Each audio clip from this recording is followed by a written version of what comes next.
செய்யலாம்.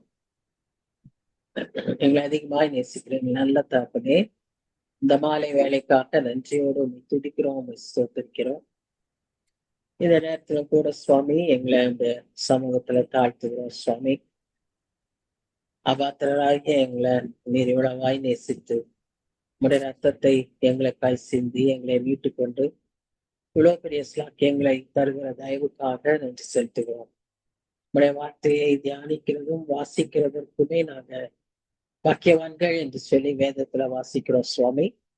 அவ்விதமாய் இந்த நாளிலும் கூட நாங்க உடைய பாதத்துல அமர்ந்து வசனங்களை கற்றுக்கொள்ள ஆண்டவரே எங்களுக்கு நீர் கிருபை பாராட்டும்படியாய் ஜெபிக்கிறோம். எங்களை தாழ்த்தி இந்த கருத்துல ஒப்பு கொடுக்கிறோம். வர இருக்கிற மக்களை சீக்கிரமாய் அழைத்து வாரும், தடைகளை மாற்றி போடும். ஆண்டவரே எங்களையும் இந்த நேரத்துல உடைய ஆவியானவரின் ஆளுகைக்குள்ளாக வைத்து எங்கள் உள்ளங்களை திறந்து வசனங்களை ஏற்றுக்கொள்ள அதன்படி வாழ எங்களுக்கு உதவி செய்யும். எங்களை தாழ்த்துகிறோம், பொறுப்பெற்றுக் கொள்ளும், வழி நடத்தும். நேசிக்கிற இயேசு கிறிஸ்துவின் மூலமாய் வேண்டிக் கொள்கிறோம் பிதாவே. ஆமேன், ஆமேன். So good evening everyone. Welcome to this study. இன்றைக்கு இந்த கடைசி வசனமாகிய doxology of Jude's letter அதை பார்த்துட்டு நான் என்ன யோசிச்சேன்னா, ஜூடுடைய இன்னொரு பிரதர் அவர் தான் ஜேம்ஸ். இவங்க இருவருமே இயேசு கிறிஸ்துவின் half brothers and sisters, brothers. அதனால அவர்களை அவருடைய கடிதத்தையே தொடர்ந்து வாசிப்போம் என்று யோசித்தேன். அதனால இந்த ஜூட முடிச்சு அப்படியே நம்ம தொடர்ச்சியா ஜேம்ஸ்க்கு போறோம், யாக்கோபு அந்த புத்தகத்திற்கு கடந்து செல்கிறோம். ஏன்னா இன்றைக்கு நம்ம இந்த கடைசி வசனத்தை தான் தியானிக்க இருக்கிறோம்.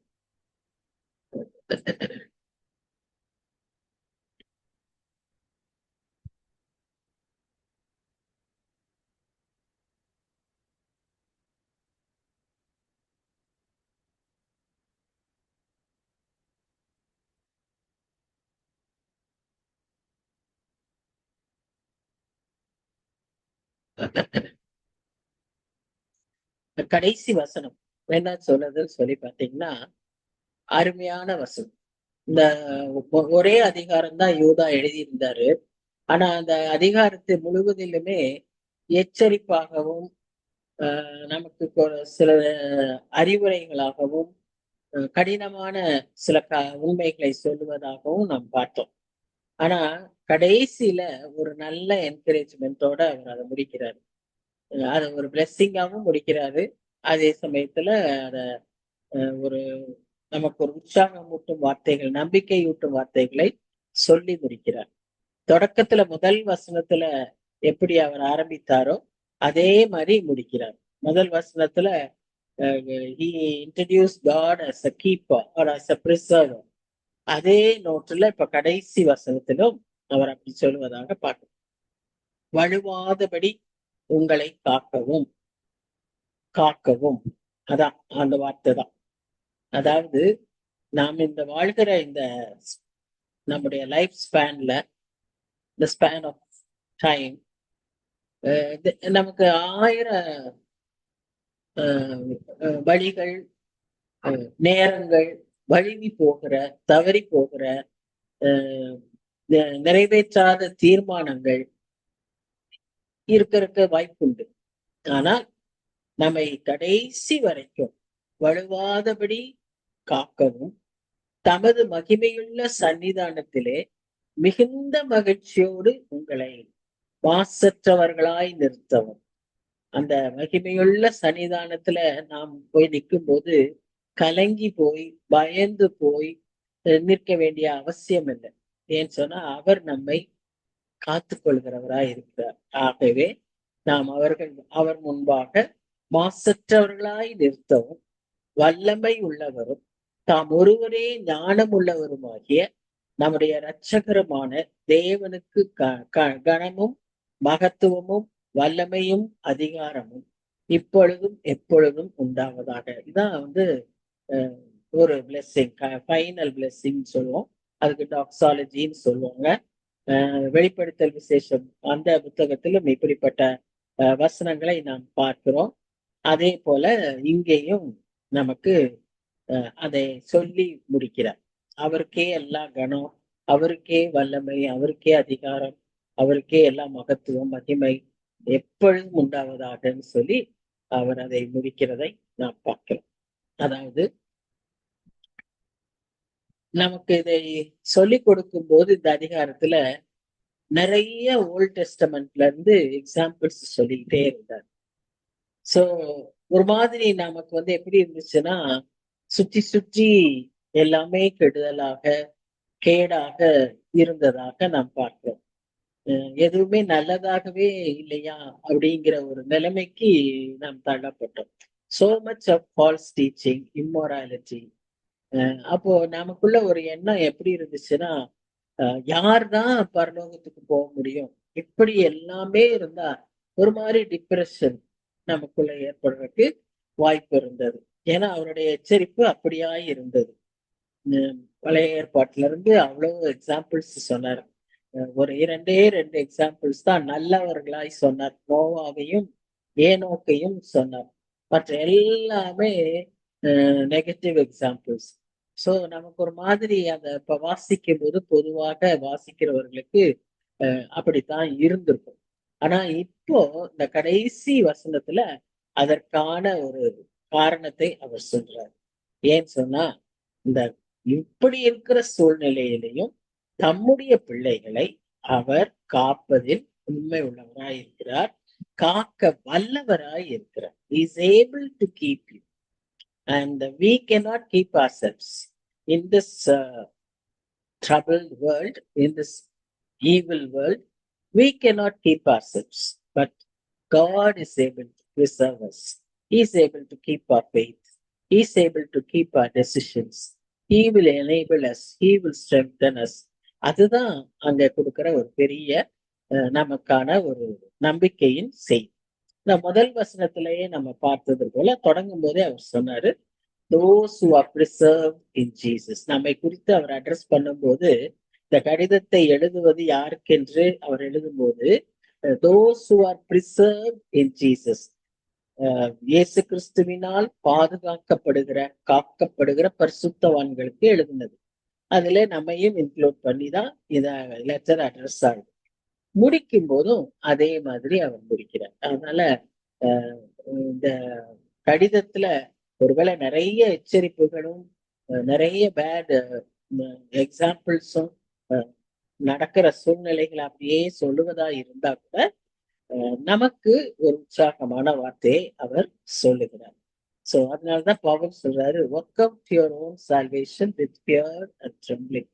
நம்முடைய ரட்சிப்பை நாம் அப்படியே எப்பவோ என்னைக்கோ ரசிக்கப்பட்டுட்டோமேன்னு சொல்லிட்டு ஸ்டாக்னண்டா நம்ம வைத்து விட முடியாது. As always we remind ourselves, Christian life is a progressive life.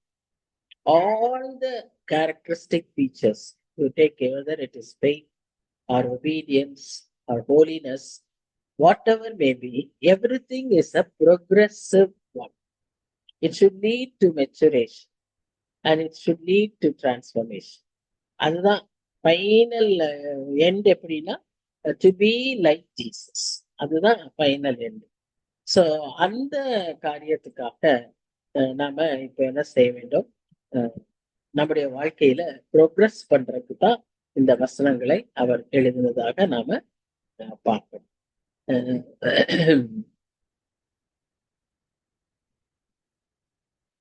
There is a serious deception in the world. அது ஏன்னு சொன்னா, கிறிஸ்தவர்களுக்குள்ளேயே இந்த டிசெப்ஷன் இருக்கு. அவங்க சுவிசேஷத்துக்கு எதிராளிகளாய் இருக்கிறவர். கிறிஸ்தவர்கள் வேதத்தை அறிந்தவர்கள், ஆனால் கிறிஸ்துவுக்கு எதிராளிகளாய் இருக்கிறார்கள். இப்படிப்பட்ட ஒரு சூழ்நிலையில தான் இன்றைக்கு சபை இருக்கிறதையும் நாம் உணர வேண்டும். நாமும் எச்சரிக்கையாய் இருக்க வேண்டும். ஆனா இந்த வசனத்துல அவர் என்ன சொல்ல வர்றாருன்னா, இந்த அளவுக்கு உலகத்துல மாயையும் தவறான போதனைகளும் வயலன்ஸும் இதெல்லாம் ஈவிலும் பெருகி இருந்தாலும் God is above all this. The God whom you believe, the God whom you trust is a living God. And he is above all this, above everything. He is a victor. ஜெயம் கொள்ளுகிறவர். அவர் இந்த தீமையான சகல காரியத்தையும் அவர் நொறுக்கி தள்ளுவார். அவருக்கு வெற்றி நிச்சயம். So இதைத்தான் இந்த யூதா கடைசியா நமக்கு சொல்லி அவர் முடிக்கிறதை நாம் பார்க்கணும். சோ இதை நாம நல்ல மனதில் வைத்துக் கொண்டால் ஒரு நல்ல கிறிஸ்தவ வாழ்க்கை வாழ நம்மால முடியும். யோவான் தன்னுடைய நிருபத்துல எழுதுறாரு, 1 யோவான் 3:3. அடிக்கடி இந்த வசனத்தை நாம் ஞாபகப்படுத்தி கொள்ள வேண்டும். ஏன்னு சொன்னா நான் சொன்னேன்ல, progressive life. So there should be cleansing, daily cleansing, sanctification. நம்ம வாழ்க்கையில அனுதின சுத்திகரிப்பு இருக்க வேண்டும். அதை தான் அவர் யோவானும் எழுதுகிறார். 1 யோவான் 3ஆம் அதிகாரம் 3ஆம் வசனத்துல, every man that has this hope, what hope that he would return one day and gather us up. In him purifies himself even as he is pure. So வருகிறவர் எப்படி பரிசுத்தமானவராய் இருக்கிறது போல அவருக்காய் காத்திருக்கிற நாமும், அந்த நம்பிக்கையிலே வாழ்கிற நாமும் ஒவ்வொரு நாளும் நம்மை பரிசுத்தப்படுத்திக் கொள்ள வேண்டும்.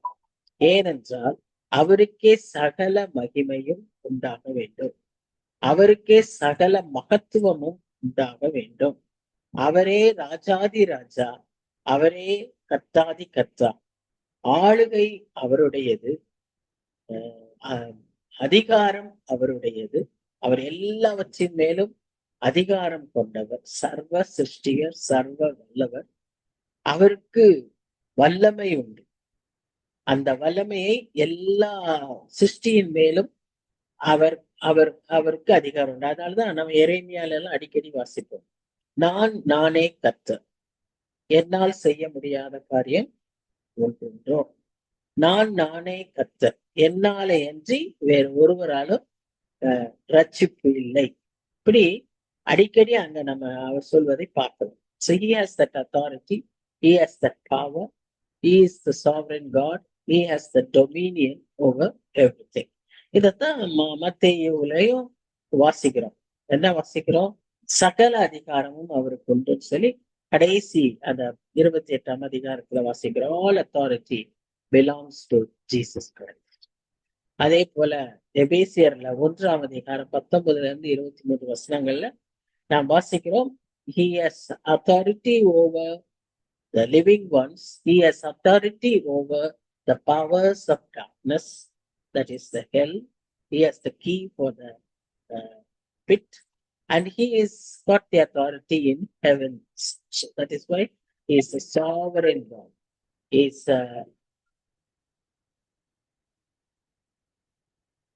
a God who has all power. இன்றைக்கு சபை ஒருவேளை குறைகளோடு, சபைன்னு சொல்லும் போது நம்மையும் சேர்த்துதான், there may be spots and blemishes in our lives, but on that day when we stand before him with a God who is a God who keeps us, who keeps our treasure in him, whatever we have committed our souls, we have committed our life to him. One day we have given everything to him, and we are living in that commitment that he will preserve until the day when we stand before him. And when we stand before him, we will be standing as a righteous person through his imputed righteousness and through his imparted righteousness, so that we may give glory to God. What a wonderful Savior we have. What a great hope we have to live in this life. இவ்வளவு பாடுகள் இருக்கு, இவ்வளவு பிரச்சனைகள் இருக்கு, இவ்வளவு சோர்வு கொண்டு வருது. கிறிஸ்தவனா வாழ்றதுக்கே இந்த உலகத்துல முடியல. இவ்வளவு பிரச்சனை, எங்க பார்த்தாலும் லஞ்சம், எங்க பார்த்தாலும் corruption. The evil wins, the good people are put to suffer. இப்படிப்பட்ட சூழ்நிலையில நமக்கு என்ன நம்பிக்கை? இதுதான் நம்பிக்கை. அப்படிப்பட்ட ஒரு உயர்ந்த நம்பிக்கையை அவர் அந்த கடைசி வசனத்துல வைத்து இந்த கடிதத்தை முடித்திருக்கிறார். So with that we finish the book of Jude and we proceed on to James.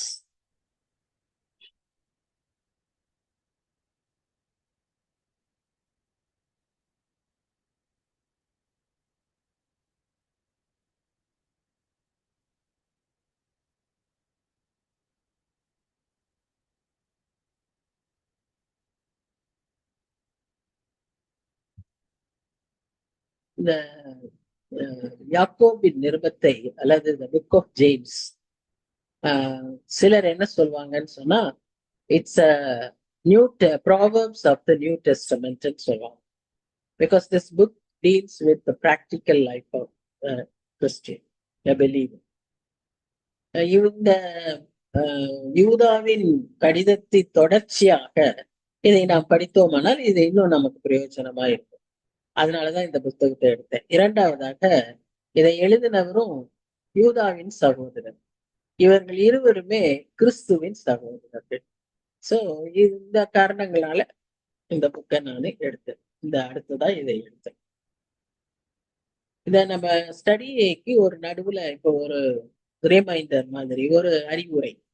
C.H. Spurgeon சொல்றாரு, sitting at the feet of Jesus must lead to following the footsteps of Jesus. Sitting at the feet of Jesus is a very blessed one. Our பாதத்துல உட்கார்ந்து படி, it's a privilege. It's a great blessing. But that should not stop there. It should lead to following the footsteps of Jesus. அப்படிதான் C.H. Spurgeon சொல்லும். இந்த புத்தகத்துல எந்த புத்தகம்? யாக்கோபு நிருபத்துல 5 அதிகாரங்கள் உண்டு. The overview of themes இதுல மொத்தமா பார்த்தோம்னா faith without work is dead. கிரியை இல்லாத விசுவாசம் செத்ததாய். So the first chapter of James introduces several important themes relevant to Christian life. முதல் அதிகாரத்திலேயே நாம் அநேக கிறிஸ்தவ வாழ்வுக்கான ஒரு நல்ல அறிவுரைகளை நாம் பார்ப்போம். இதை எப்படி இன்னும் கூட சொல்லலாம்னு சொன்னா, இது எப்படி இதுல இந்த புத்தகத்துல நாம் நிறைய நகட்ஸ் ஆஃப் ட்ரூத், இப்போ நம்ம இந்த ஃபாஸ்ட் ஃபுட் ஸ்டைல்ல லைஃப்ல இருக்கிறபடினால நமக்கு இன்னைக்கு நிறைய நகெட்ஸ்ன்னு கடைகள்ல விற்கிறாங்க இல்லையா, ரெடி டு குக். உடனே அதை எண்ணெயில போட்டா you will be getting very good food to eat. So அது மாதிரி நம்முடைய பிராக்டிக்கல் கிறிஸ்டியன் பிராக்டிக்கல் லைஃப்க்கு உடனே அப்ளை பண்ற மாதிரி, அபியாசிக்கிற மாதிரி நிறைய இன்ஸ்ட்ரக்ஷன்ஸ், நிறைய குட்டி குட்டி ஆலோசனைகள், suggestions given in this book. So it introduces several important themes relevant to Christian life. அது என்னென்னவா இருக்கும் அப்படின்னு பாத்தீங்கன்னா, perseverance through trials. எடுத்த உடனே trials and perseverance. அந்த உபத்திரவத்தில் எப்படி நாம் பொறுமையாய் இருப்பது. The need for wisdom. அதற்கு நமக்கு தேவையான ஞானம். அண்ட் அந்த ஞானத்தை பெற்றுக்கொள்வது எப்படி? by listening and acting upon God's word. So what is the source of wisdom? God is the source of wisdom. Wisdom can be gained only from God. So each theme builds on the foundation of faith and practical application.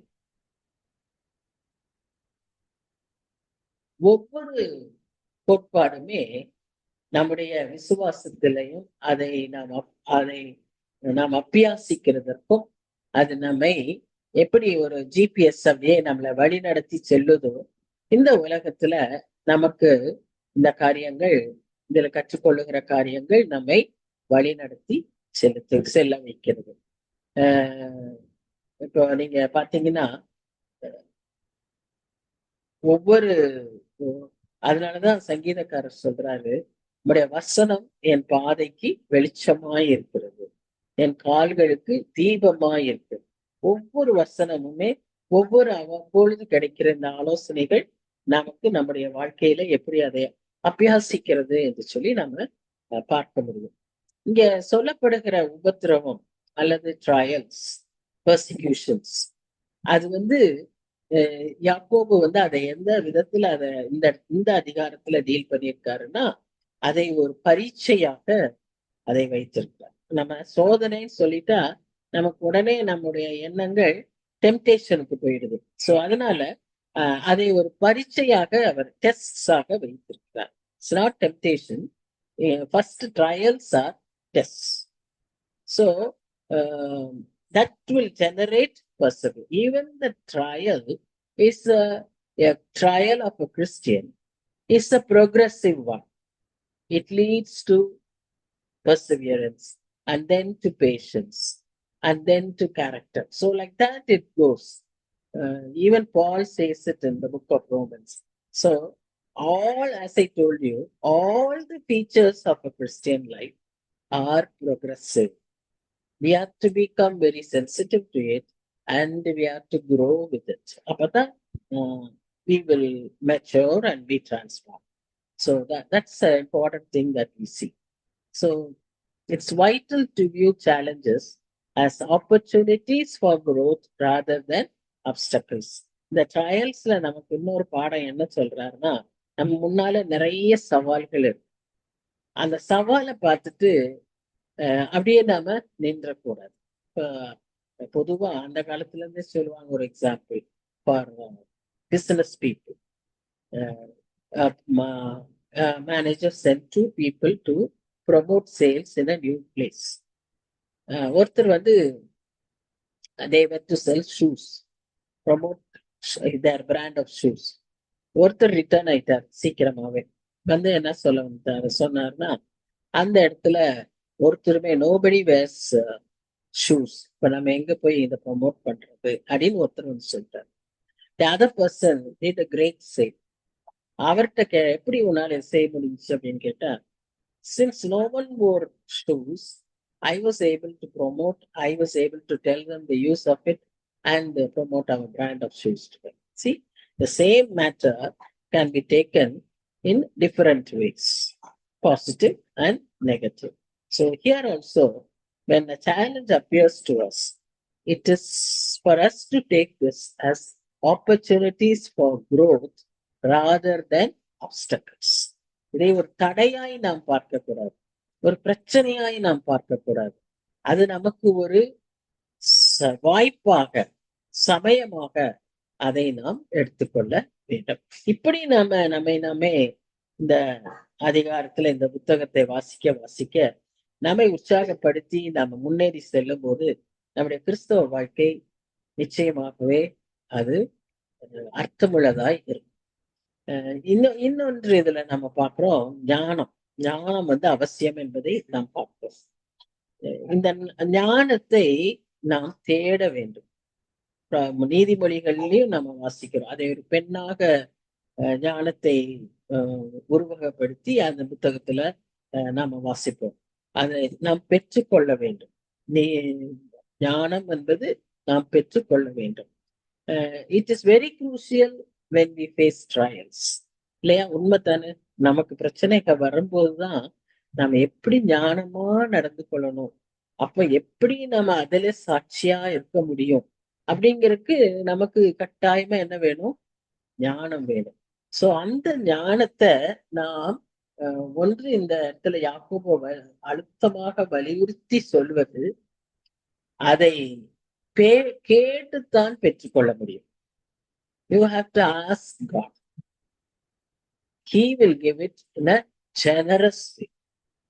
நம் ஆண்டவர் எல்லாவற்றையுமே அவர் நாம் கேட்பதற்கும் நினைக்கிறதற்கும் மேலாக செய்கிறார். அவர்கிட்ட கேட்டா போதும், அவர் நமக்கு அதை தருவார். ஞானம் என்கிறது என்னன்னு சொன்னா, ஒரு பெரிய காற்று அடிக்குதுன்னு வைங்களேன், அப்போ அந்த காற்றை வந்து நாம திசை மாற்றுறதுக்கு முயற்சிட்டு இருக்க கூடாது. காற்று இந்த பக்கம் வீசாம அந்த பக்கம் வீசினா நல்லா இருக்குமே, அதுக்கு ஏதாவது செய்யலாமே அப்படின்னு முயற்சித்துட்டு இருந்தோம்னா it is waste of energy. Instant நம்முடைய பாய்மரத்தை, நம்முடைய கப்பலை அந்த காற்றுக்கு ஏற்ற திசையில திருப்பினோம்னா நாம் போக வேண்டிய வேகத்தை விட அதிகமான வேகத்துல போய் சேர முடியும். So that is what is wisdom. So it guides, it enables to respond correctly and mature in our faith. And the correct positive response and the correct reaction to anything can only be given by wisdom. So James emphasizes that faith without action is dead, and urging Christians to demonstrate their faith through good works. நம்ம விசுவாசிக்கிறோம்னு சொல்லிட்டு நம்முடைய வாழ்க்கையில சாட்சி இல்லைன்னா, நாம் அதை அபியாசிக்கலைன்னா it is once again a vain religion. So the true religion should have an action-oriented faith. So practical faith in action. அதுதான் ஒரு genuine belief, and it is different from an empty ritual என்று சொல்லி பார்க்கலாம். இது ஒரு சின்ன இது, அது நம்ம பின்னால பார்ப்போம். So now we're coming into the chapter. But James, who was James? அதுல நமக்கு அந்த ஃபர்ஸ்ட் வசனத்துல யூதாவில எப்படி இன்ட்ரடியூஸ் பண்ணாரோ அதே போல இங்கேயும் இன்ட்ரடியூஸ் பண்றாரு. as a servant of God and of the Lord Jesus Christ. பிதாவுக்கும் குமாரனுக்கும் ஊழியக்காரனாக தன்னை அறிமுகப்படுத்துகிறார். இவர் உண்மையாகவே இயேசு கிறிஸ்துவின் சகோதரர். ஆனா எங்கேயுமே இவங்க 2 பேருமே தன்னை சகோதரர்கள் என்று சொல்லவே இல்லை. அந்த அந்தஸ்துக்கு தங்களை அது ஒரு டேகா அவங்க யூஸ் பண்ணவே இல்லை. இன்னைக்கு நமக்கு அப்படி யாராவது தெரிஞ்சவங்க என்ன ஒரு இதுல அவங்களாம் அவங்க எனக்கு ரொம்ப தெரிஞ்சவங்க, அவங்க என்னோட மாமா அப்படிலாம் நம்ம இன்ட்ரடியூஸ் பண்ணிக்குவோம். ஆனா இவங்க தங்களை அவ்வளவு தூரம் தாழ்த்தி 2 பேருமே அடிமைகளாக அவர்கள் தங்களை சொல்வதை நாம் பார்க்கிறோம். Bond servant of Jesus Christ அப்படின்னு சொல்றாங்க. இந்த யாக்கோபு யாருன்னு சொல்லி வேதத்துல பார்த்தோம்னா, ஏன்னா யாக்கோபு என்பது அன்றைக்கு வெகு காமன் நேம். ஜீசஸ் எப்படி ஒரு காமன் நேமா இருந்துச்சோ, James also was a very common name. He was the leader of the synagogue of the church at Jerusalem. எருசலேம் ஆலயத்தின் தலைவராய் அவர் இருந்தார். அவர் தான் பவுலுக்கு பெர்மிஷன் கொடுக்கிறார். ஜென்டைல்ஸ் எல்லாருக்கும் அவங்களை இன்க்ளூட் பண்ணலாங்கிற அந்த பெர்மிஷன் லெட்டரை when he comes as an apostle to get it, அத அவர் எருசலேம் இவர் கிட்ட இருந்து தான் எழுதிட்டு போவார். அதை கொண்டு போய் ஒவ்வொரு சபையிலும் அதை வாசித்து புறஜாதியாரையும் நாம சேர்த்துக் கொள்ளலாம் என்கிறதை அவர் அங்க இது பண்ணார். அந்த தலைவராய் இருந்தவர் யாக்கோபு, ஜேம்ஸ். அவருக்கு ஒரு பெட் நேம் உண்டு. என்னன்னு சொன்னா, அவருக்கு அவருடைய முட்டி, he was a man of prayer. அப்படி முட்டி போட்டு ஜெபித்து அந்த முட்டி இந்த முழங்கால் எப்படி இருக்கும்னா, அந்த ஒட்டகத்துக்கு இருக்கு இல்லையா, அது போல அந்த முட்டு அப்படி ஒரு காப்பு காய்ச்சி ஒரு ஒரு என்ன சொல்றது, ஒரு சாக் மாதிரி ஆயிடுச்சு. அத மாதிரி அப்படிப்பட்ட ஒரு ஜெப வீரராய் அவர் இருந்தார் சொல்லி நாம பாக்குறோம். 62ஆம் வருஷம் AD 62 he was martyred. He was thrown from the temple wall. ஆனா என்ன தெரியுமா, அவன் மேல இருந்து தூக்கி போட்டாங்க, அவர் சாகல. அதுக்கப்புறம் he was beaten to death. Stephen also was like that. அவரையும் தான் தூக்கி போட்டாங்க, சாகல. அப்புறம் அவரை நிக்க வச்சு கல்லெறிஞ்சாங்க. அதே மாதிரிதான் இந்த யாக்கோபையும். சரி, இப்போ இவர் ஒரு brother of Jesus, leader of the temple and a man of prayer. And so as I told you, there were many persons who were called James. But இவரை வந்து ஜேம்ஸ் த ஜஸ்ட் அப்படின்னு கூப்பிடுவாங்க.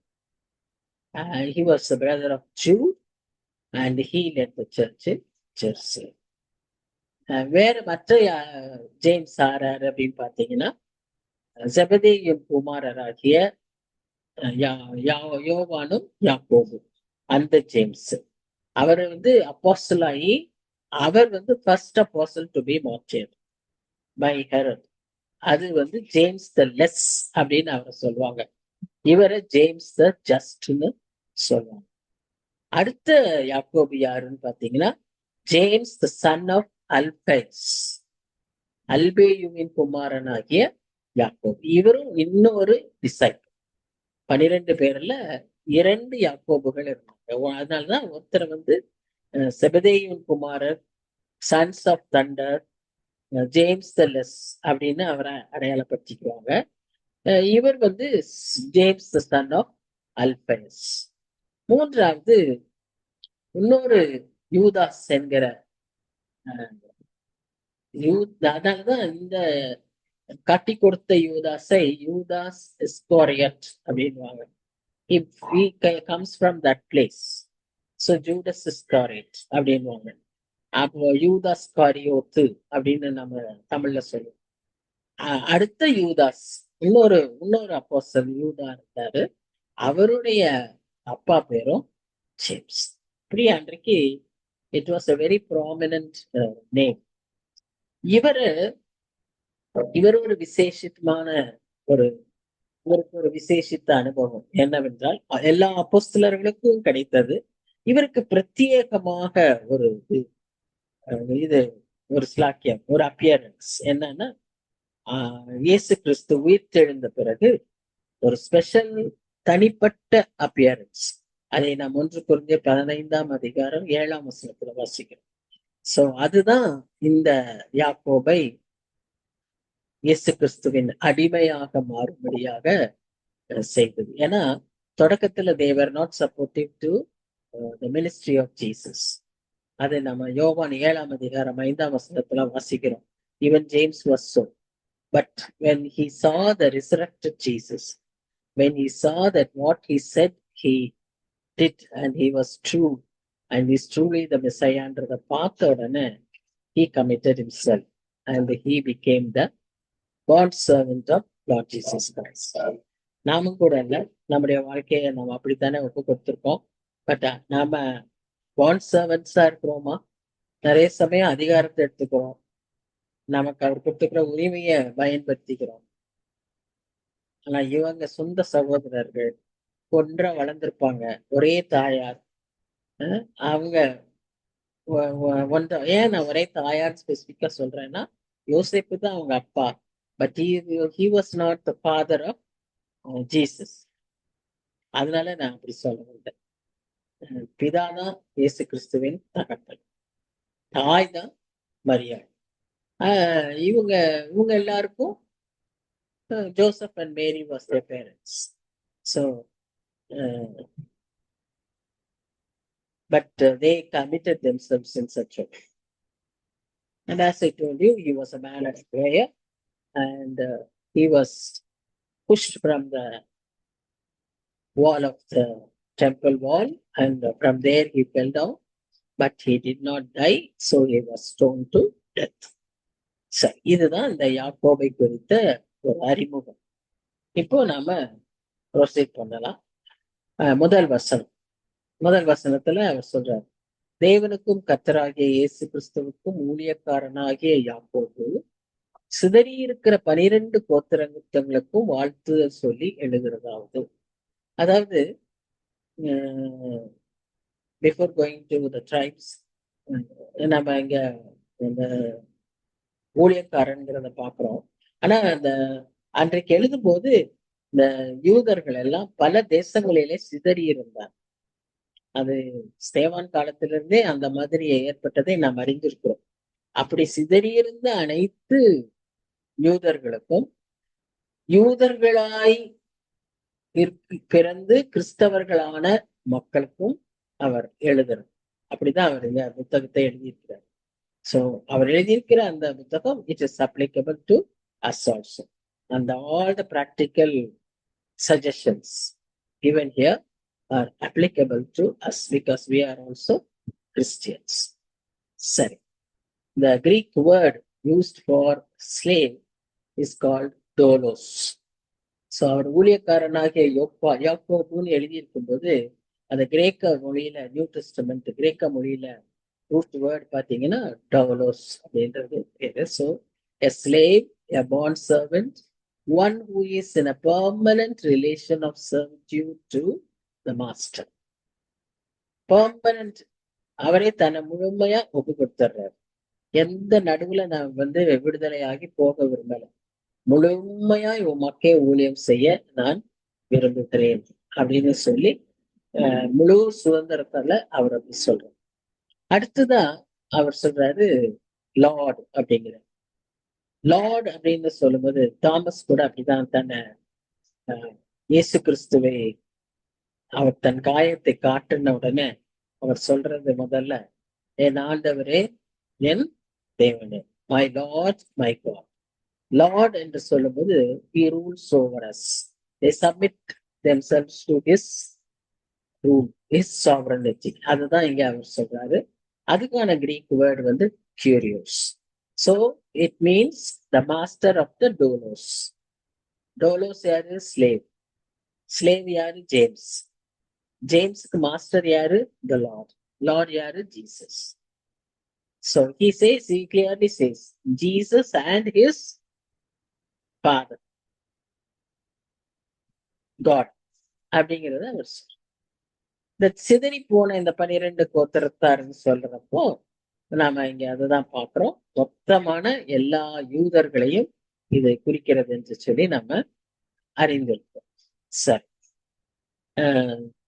சோ பைனா அதுல நம்ம என்ன வாசிக்கிறோம்னு சொன்னா commentator Josephus என்ன எழுதுறாருன்னா, there is no city, no tribe, whether Greek or barbarian. அன்னைக்கு கிரீக் இல்லாதவர்கள் எல்லாம் பார்பேரியன்ஸ். அந்தந்த கல்ச்சர் அந்தந்த ரூல் இருக்கும்போது அவங்கள இல்லாத மற்ற மக்கள், அவங்க பேசாத மொழியை மற்றவங்க பேசுறது, அது எல்லாமே என்னன்னு சொன்னா தாறுமாறாக அவங்க கீழ்த்தரமாக அவங்கள ரொம்ப மட்டமாக நடத்துவாங்க. ஸோ இங்க you should be a Greek person. If you are not a Greek, you are a barbarian. So அப்படிதான் அங்க சொல்லியிருக்கு, அவர் எழுதியிருக்காரு. In which Jewish law and Jewish customs have not taken root. அது மாதிரி ஒரு இடத்துலயும் யூதன் அல்லாத, யூதருடைய பழக்க வழக்கங்கள் இல்லாத, யூதர்களுடைய கலாச்சாரம் இல்லாத இடமே அன்றைக்கு இல்லை என்று சொல்லி அந்த ஜோசபஸ் எழுதுகிறார். That's why all the scattered tribes சொல்றார். Martin Luther, we know, he is the leader of the Protestants, and he was the one who brought out the Reformation from this Protestantism was born through him. அந்த கேத்தாலிசிசத்திலிருந்து பிரிஞ்சு அதையெல்லாம் எதிர்த்து வந்தவர். But he is a strong believer of faith. For him, 5 things, அதாவது scripture, grace, and then faith, Jesus Christ, இப்படி அவருக்கு அந்த 5 strong principles அவருக்கு இருந்துச்சு. Above all, he did not want to earn salvation, and he never believed in salvation through works. It is only through faith. அந்த ஒரு வார்த்தை தான் அவரை ஆக்சுவலா enabled him to become a Protestant. Why? Because those days the Catholic priests were charging people for even confession. They had a process called confession where they had to go and confess their sins periodically to the priest, and for that purpose they had to pay. So they have to get the indulgence ticket token. So all such things were there. அதையெல்லாம் எதிர்த்து தான், இந்த works எல்லாத்தையும் எதிர்த்து he came to Protestantism because he understood that one particular verse which is written in Habakkuk and even in Book of Romans as it is by faith the just shall live. அந்த வார்த்தை விசுவாசத்தினாலே நீதிமான் பிழைப்பான். இந்த வார்த்தைனாலதான் அவர் மனமாற்றமே அடைந்தார். So யாக்கோபு என்ன சொல்றாருன்னா, faith is dead without good works அப்படின்னு சொல்லுவதனால இந்த அந்த நாட்கள்ல in his early days the book of James he considered it as a letter full of straw, அதாவது useless information. only faith can save you. James never said that good works will save a person. Yeah, but what James said was good work is the identity of a saved person. If you are saved, you should do good works. அதுதான் யாக்கோபு சொன்னது. ஆனா Luther அந்த இடத்துல கொஞ்சம் பயஸ்டா அவர் அந்த அதை எப்படி எடுத்துட்டாருன்னா, you cannot be saved by faith. only good works can save you அப்படின்னு ஜேம்ஸ் சொல்றாருன்னு சொல்லி it's a book of straw சொல்லிட்டாரு. Later on people understood. So we should have a clear idea about this. It is not that faith, good works can save. James never said that. James agrees and James says that only by faith we can be saved. But by faith alone, by grace alone, by scripture alone, we can be saved. By Jesus Christ alone, we will be saved. But once you are saved, you have to show it or testify it through your good works. அதுதான் James சொல்றாங்க. இல்லைன்னா the faith is wasteன்னு James அழுத்தமா சொல்றார். சரி, 2வது வசனத்துல என்ன பாக்குறோம்னா, இப்ப உடனே அவர் ட்ரையல்ஸ்க்கு வந்துடுறாரு. ஆனா தமிழ்ல இங்க நம்ம சோதனைன்னு தான் போட்டிருக்கோம். என் சகோதரரே, நீங்கள் பலவிதமான சோதனைகளில் அகப்படும் போது உங்கள் விசுவாசத்தின் பரீட்சையானது பொறுமையையும் உண்டாக்கும் என்று அறிந்து அதை மிகுந்த சந்தோஷமாக எண்ணுங்கள். சோ ஃபர்ஸ்ட் சஜஷன் என்ன அவர் சொல்றாரு? Take this trial as a test. It is for our maturation, correction, and direction. Sometimes it is these trials which direct us in the right path. We might have gone in the wrong way, so we would come across some trouble. Then that will help us to divert ourselves in the right way. So it is for correction. It is for maturation. இங்க சகோதரரே என்று சொல்லியிருக்கிறார் இல்லையா?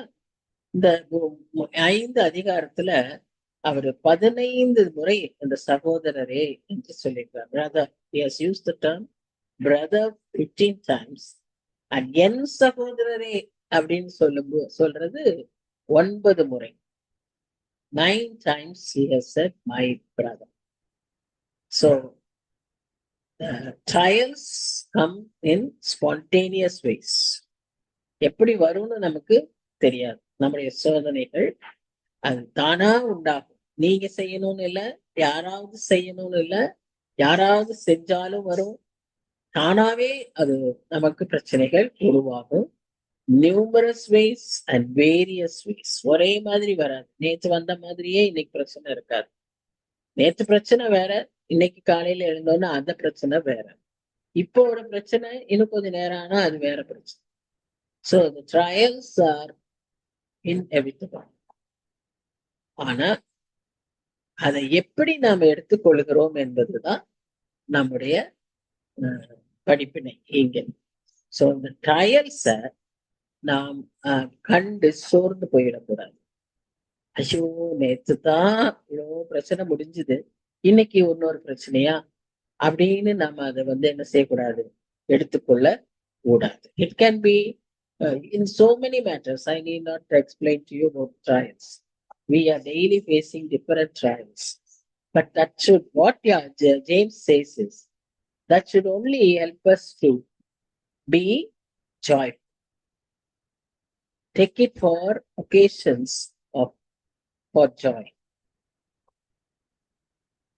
அந்த trials நம்ம ஜாயா எடுத்துக்கிட்டோம்னாலே நமக்கு என்ன வந்துருமோ பேஷன்ஸ். ஸோ பேஷன்ஸை நம்ம எப்படி பெற்றுக்கொள்ளணும்? பிரச்சனைய சந்தோஷமாய் ஏற்றுக்கொள்ளும் போது முடியுமா?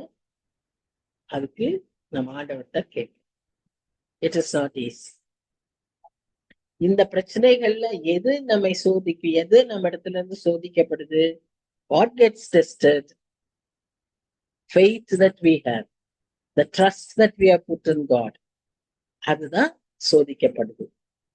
சோ அதுக்கு நம்ம சாட்சியா இருக்கணும் அப்படின்னு சொன்னா நாம அதை சந்தோஷமா ஏற்றுக்கொண்டு அதை ஓவர் கம் பண்றதுக்கு நமக்கு தேவையான ஞானத்தை ஆண்டவரிடத்துல இருந்து கேட்டு பெற்றுக்கொள்ளும் போது இந்த சந்தர்ப்பங்கள் நமக்கு சந்தோஷத்தை கொடுக்கும்.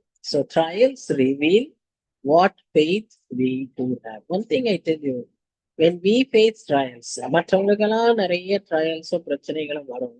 ஆனா நமக்கு ட்ரையல்ஸ் வரும்போது நம்மை சுற்றி இருக்கிறவங்க நம்ம பார்த்துக்கிட்டே இருப்பாங்க. How do we face these trials? அப்படின்னு நம்ம பார்த்துக்கிட்டே இருப்போம். So that is the right time, right opportunity to testify our faith. God is testing our faith, not to just know how much faith we have, but how we are trying to show our faith to others. How are we testifying it? How do we make it as a proof of our faith? The trial நம்முடைய ஃபெய்த்துக்கான ஒரு டெஸ்டிமனியா எப்படி மாற்றிக்கொள்கிறோம் என்பதை பார்ப்பதற்காக ஆண்டவர் நம்மை சோதிக்கிறார்.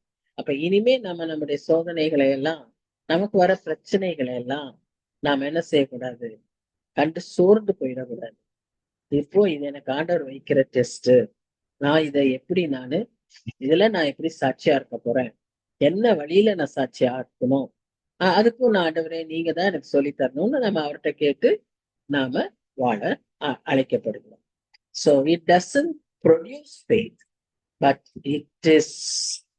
it happens as soon as we receive that faith. நமக்குள்ள அந்த விசுவாசம் இருக்கும் போதுதான் நமக்குள்ள இந்த சோதனை ஏற்படும்.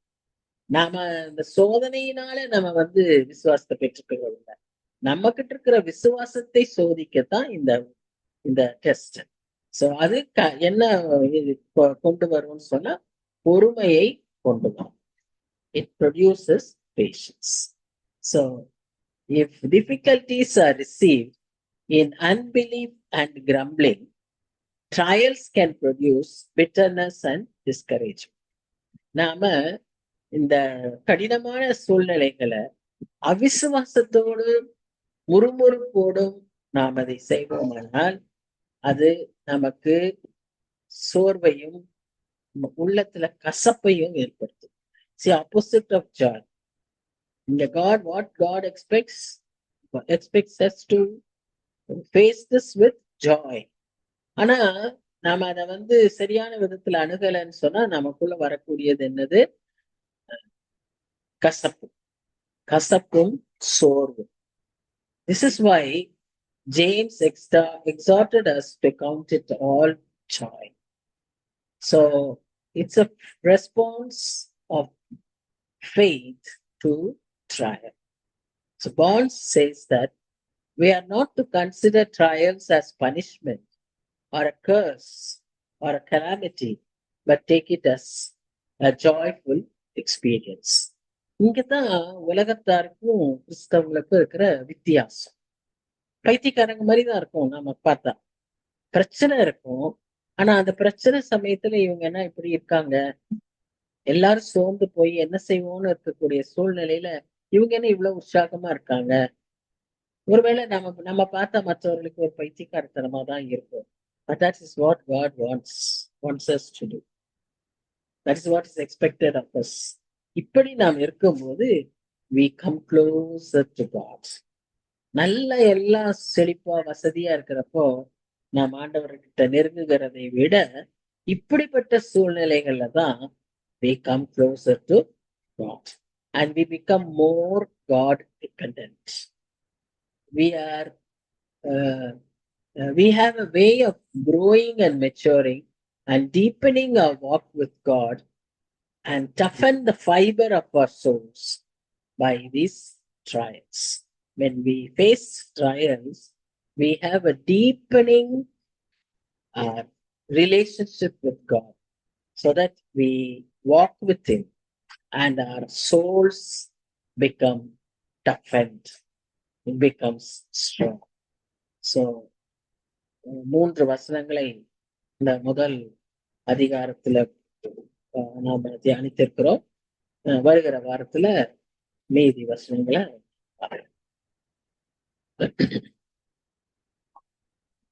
ஆண்டவரே நன்றியோடு துதிக்கிறோம், சுவாமி ஸ்தோத்திரிக்கிறோம்.